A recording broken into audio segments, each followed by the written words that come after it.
#cancel Donnalyn. Ito ang sigaw ng ilang mga netizen na hindi nga matanggap ang ginawang baby theme photoshoot ni Donnalyn Bartolome. Si Donnalyn ay isang YouTuber pero ayon sa mga netizen mukhang sumobra na daw ang ginawa na ito ni Donnalyn.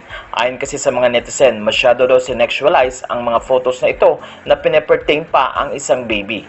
Comment ng isang netizen, "That's why get education kahit na influencer pa kayo and kahit na millions na kinikita nyo. You know why? Para hindi kayo inosente sa mga nangyayari sa mundo. To increase vocabulary, wise and smart in making decisions, articulate when speaking and writing in public, in my value or essence mga content. Hindi lang basta halabira and then photoshoot. Wala ba siyang PR team para sabihin sa kanya, this is wrong in so many levels." Kaya naman isang mahabang paliwanag ang sinabi ni Donnalyn. Ayon sa kanya, "It was an honest mistake. It was never intention to enable one of the most horrifying acts here on earth. I couldn't remove my post right away because I needed it to copyright the photos to prevent the spread of it. Furthermore, until I got a go signal from Facebook and other sockbed managers, an assurance that they know I am the owner of the photo and they'll help me correct this by taking down all of the posts involving this photo shoot.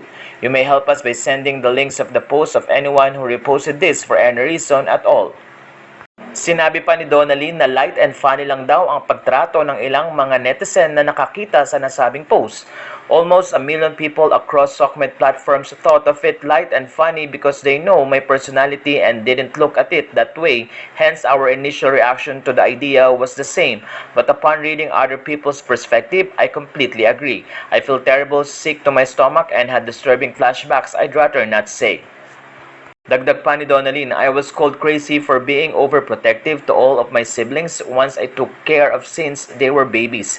It has come to the point where I had to go to psych to understand my actions because the level of protectiveness was quite extreme. All I'm saying is I've taken care of children since I was 11 years old.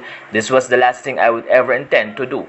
Thank you to everyone who let me know, especially those who did it so kindly. You're the type of people who help me become a better person every day as I hold the responsibility of influencing millions. It's not easy but I'll do my best." Samantala sa bandang huli ay kinuwento naman ni Donnalyn na siya raw mismo ay na-admit sa isang care facility noong siya ay minor pa. Narito ang kanyang sinabi, "While you're here, I'd like to use this attention for those who want to help abused children. There is a care facility I was admitted in when I was a minor. Nayon ng kabataan. The children admitted there carry so much pain you can donate and send them little gifts to make them feel better. Thanks everyone and I'm sorry." Narito naman ang mensahe ng mga netizen kay Donnalyn. "Okay, I'll stop here. Donnalyn, we're calling you out on this matter. Don't get us wrong, but this 100% wrong. For someone who's called an influencer, one with a high algorithmic engagement, with millions of followers, you should have chosen a more appropriate team for your age. We get that this world is evolving so fast that we're normalizing short shorts, skirts, nipple bras, etc. And you're known for being someone who's sexy, slim, and fit to wear such. But being a baby in a onesie does not equate to being sexy or hot. It never will. You made it look through these shots that being a baby is something pedophiles and predators can sexualize even when they're in their normal baby clothes and while being fed. I hope you don't think you look cute here." Sabi pa ng isa, "Thank you for taking your post down, Donnalyn. Hope a lot learned from this. Having worked at an NGO that rescues sexually exploited children, this is especially triggering to see.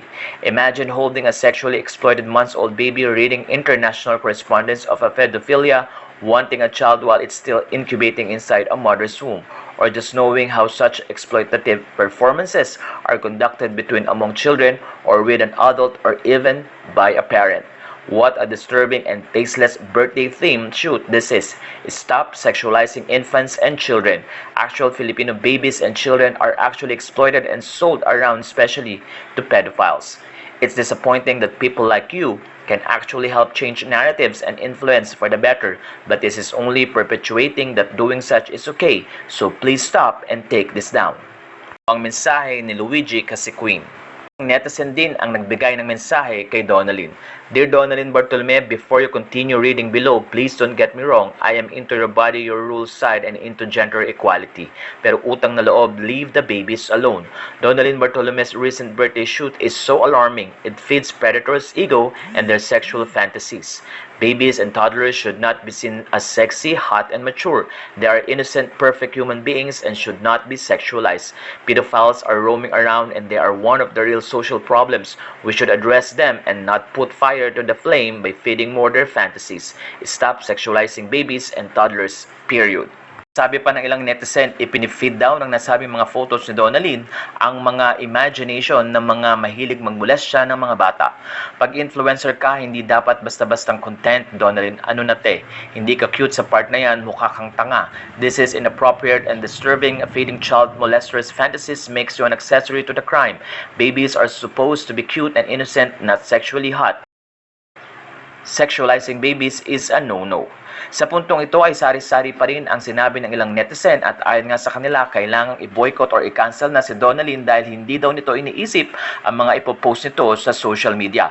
Ayon sa isang netizen, how can she and her team gave a go signal on this photo shoot? Not one soul knew about pedophilia and sexual predators around the world. Disgusting. Anyone using babies for team photo shoot is disgusting and evil. Philippines is one of the top 5 sa pedophilia markets online. FBI and Interpol have mutual coordination with NBI regarding crackdown on this matter. Samantala, ilang netizen din ang hindi naniniwalang honest mistake ang ginawa na ito ni Donnalyn. Ayon sa isa, I think the whole photo shoot and the backlash that came with it was anticipated by her camp or worse. It was planned. Coming from someone who was abused during their childhood would never think of doing something like this, nor would they think this was funny. Besides, may backstory pa ang reason niya why she didn't intend for the photos to come off offensive with matching name pa ng institution kung saan siya galing noon. Hindi talaga nag-line up pinagsasabi niya for her to say it was an honest mistake. Parang it was a perfectly curated act by her or her team as usual para pag-usapan at mag-viral. Ayon pa sa ilang netizen, this girl must be banned from social media. Small mind, cheap kasi talaga. Disturbing yung comments sa last picture. Ayon din sa isang netizen, hindi dapat palampasin ang ginawa na ito ni Donnalyn. Isang comment lang yan pero libo-libo ang mga ganyan. Ganyan ang tingin nila sa mga babies or sanggol. Kaya hindi dapat palampasin yan. Kalat na like wildfire yung sexy baby pictorial niya. Demonetize dapat yan. Sabi pa ng ilan, mistake is an understatement, Donnalyn. This right here shows how terrible your judgment is. Seriously, you had months to plan this shoot and this is what you came up with. And how come no one called you out kahit nung nagpaplano pa lang? Or even sa shoot itself. Not even your set designers, editors, photographers, makeup artists, etc. Everyone really thought this was a good idea. To take a photo of you wearing a bib with nothing underneath or wearing a onesie sucking on a feeding bottle, looking seductively at the camera. Iyo sa'yo and to your team. Sa puntong ito ay marami nga nagsasabi na wag na raw suportahan si Donnalyn Bartolome at marami naman nagsasabi na sana daw ay wag nang maulit ang ganitong mga content. Well, ano po ang masasabi niyo sa story nito?